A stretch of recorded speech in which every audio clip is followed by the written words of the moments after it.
If you are on LinkedIn or considering creating a profile, this episode is for you. I discuss how you can stand out on LinkedIn in 2026. I cover how many active users the platform has, the difference between sales and marketing on the platform, why use the platform at all, and how best to use it.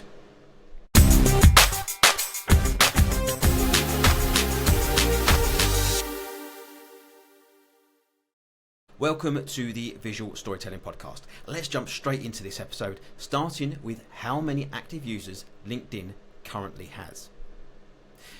LinkedIn's total membership has surpassed 1.2 billion users globally.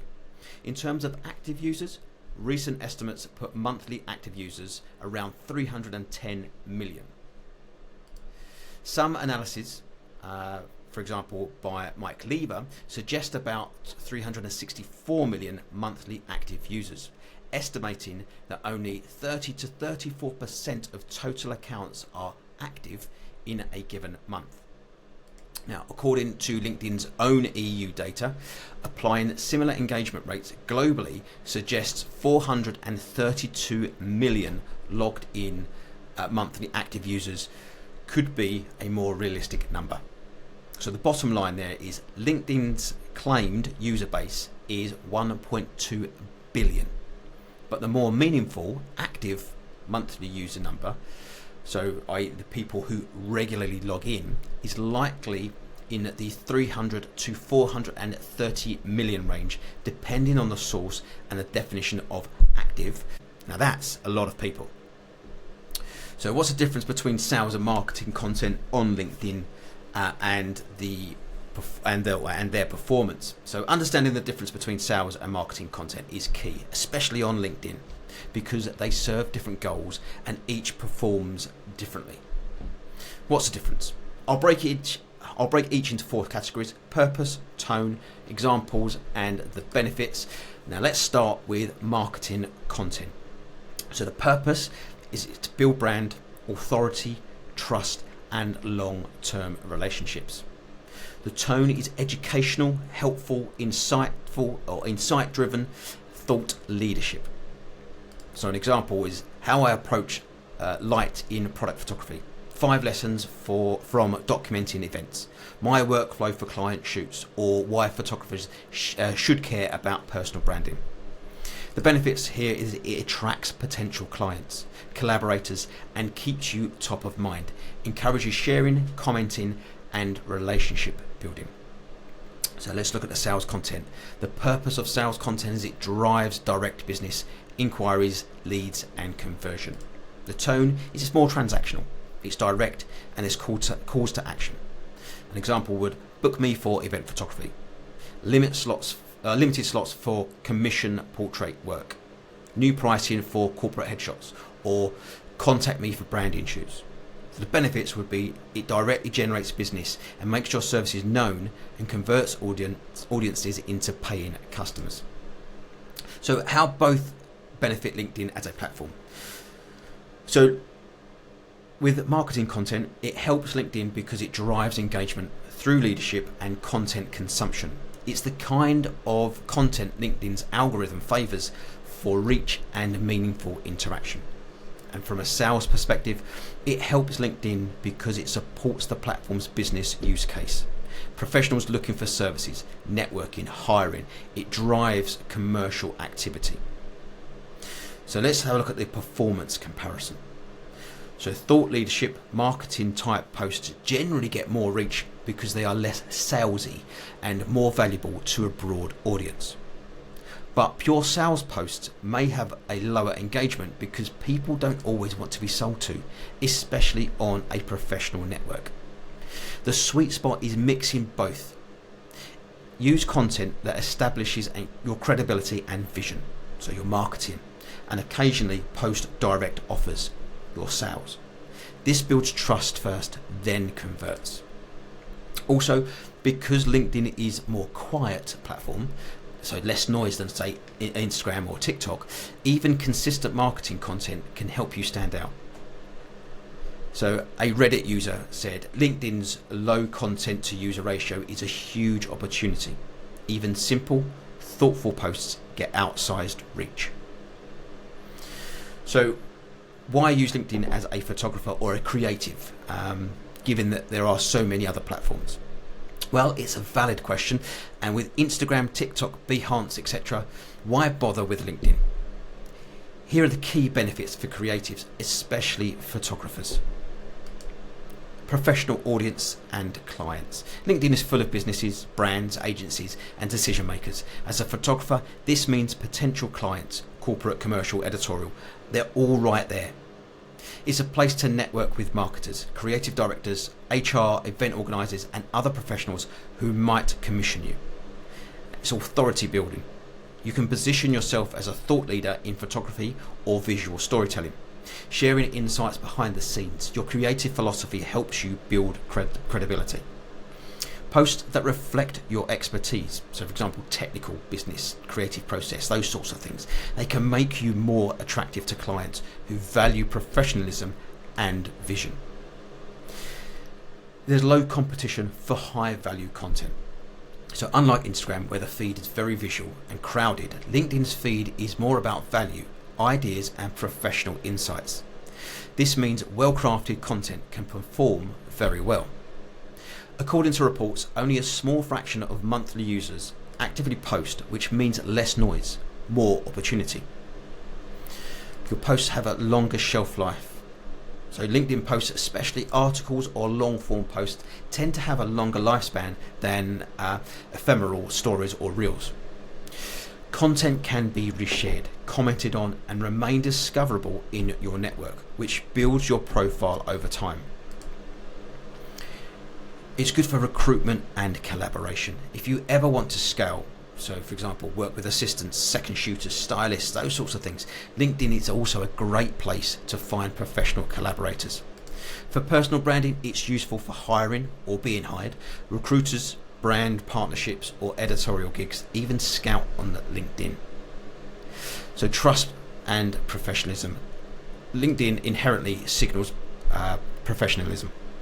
A business client may feel more confident hiring someone who actively maintains a professional presence there. Sharing client testimonials, case studies, or professional stories helps cement trust. So, now that we know why we should be using LinkedIn, let's now discuss how best to use the platform. So, from a photographer perspective, here are tactical strategies for making LinkedIn work for you as a photographer.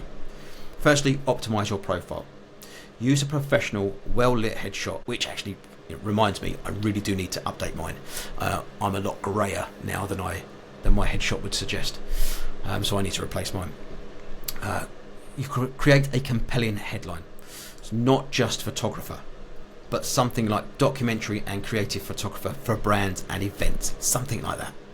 In your about section, tell your story, why you photograph, what makes you different, the kind of clients or projects you love. Use the featured section to showcase your top work, portfolio, blog posts, case studies, those sorts of things. Let's have a look at a content strategy now. So educational and insightful posts. Share what you've learned. So lighting, composition, sounded a bit like competition. Lighting, composition, business of photography, behind the scenes stories, case studies of shoots, those things. Visual storytelling. Use carousel posts with before and after, editing processes or story arcs from shoots. Video content. Short videos on LinkedIn, so 30 to 90 seconds, work really well. You can do behind the scenes, tips, or a walkthrough of your creative process. Sales posts. Periodically share your availability, packages, or book me posts, but don't make every post a pitch. Engage consistently. Comment on other people's posts, especially potential clients or collaborators. Thoughtful comments help you get seen. Join LinkedIn groups related to photography, creative industries, or your niche, for example, brand photography, editorial, or event. Use LinkedIn's newsletter or article feature to write longer form content, case studies, project breakdowns, and advice. Leverage networking. Connect with creative directors, brand managers, marketing agencies, founders, not just other photographers. Send a personalized note when you connect. referencing something about their work or your alignment. All too often, when I have a new contact, they immediately try to sell me, and I just switch off. I just ignore it. Sometimes I sort of say, no thank you, not the right time. More often than not, I just ignore it. So send a personalised note when you connect, referencing something about their work or your alignment. Use LinkedIn messaging, but do it sparingly. You can propose collaborations or request a meeting to explore how you could help their brand visually. Use LinkedIn features. So the creator mode, turn this on so people can follow you more easily and you get access to creator tools. Hashtags. Use relevant ones, so photography, creative, visual storytelling, brand photography, so your posts are more discoverable. Now, I'm not entirely certain how effective hashtags are on LinkedIn, so it's worth using 1 or 2 per post. If they do nothing, you've lost nothing, but if they are effective, it's an easy win. And analytics. Use LinkedIn's post analytics to see what content is resonating. Then double down on that style of thing. Be patient with this strategy, as sometimes a post or 2 can provide a false positive. So allow yourself time to share different styles of posts so you have more rounded view of the data. Act too soon and you could be heading along the wrong path. But in contradiction, don't wait too long either. This will be a matter for you to decide, and sometimes a bit of a juggling act. Now, client testimonials and case studies. Ask clients, especially business clients, for written or video testimonials. Share them as posts or in your featured section. Now, I know LinkedIn is heavily favouring short form video. That's where they want to drive attention, because they want to keep up with the TikToks, Instagrams, YouTube Shorts, those sorts of platforms. So it might be worth asking clients to give you a quick 30 to 90 second video testimony. Now, break down successful shoots, what the brief was, how you solved problems, the impact of the images, for example, how they were used in marketing. Concentrate on consistency over frequency. Even 1 to 2 high value posts a week can outperform daily low quality content on LinkedIn. Stick to a content calendar, so mix educational storytelling, behind the scenes and sales posts. Measure and iterate. Track your metrics. Profile views, connections, posts, engagements like comments, shares and likes, and inbound inquiries. On this, if anyone already does this and has a tool they recommend, let everyone know in the comment what it is and why you like it. And experiment with post types, so text, image, video, times and formats. See what brings the most engagement or leads. So in summary, why this matters for photographers. LinkedIn's reach is massive, but its content noise is lower than most social networks, making it a powerful place to build your professional brand. By blending marketing content to establish authority and some sales content, the potential is there for you to generate real business without being overly salesy. So for creatives, LinkedIn isn't just a place for job hunting. It's a platform for connecting with clients, showing your thinking and position yourself as a trusted professional visual storyteller. Using LinkedIn strategically can lead to long-term client relationships, higher value contracts and collaborations that might not come via Instagram or purely visual platforms. With all of what I've just mentioned in this episode, there is one thing above all else that you must do in order to make anything that I've covered stand any chance of working out, and that is putting in the time and effort. Like all things, there is no one-size-fits-all approach. You will have to make tweaks along the way. You may even have to take a few steps backwards in order to move forward. Use what I have said as a guide, not a blueprint. You will have to find your own way because nobody is going to do it for you. Engage with your community. Learn from their mistakes as well as their successes. Learn from your mistakes and capitalize on your successes. Now, before I conclude this episode, I have a small ask. I'm looking to have more guests on the podcast to provide you with more value.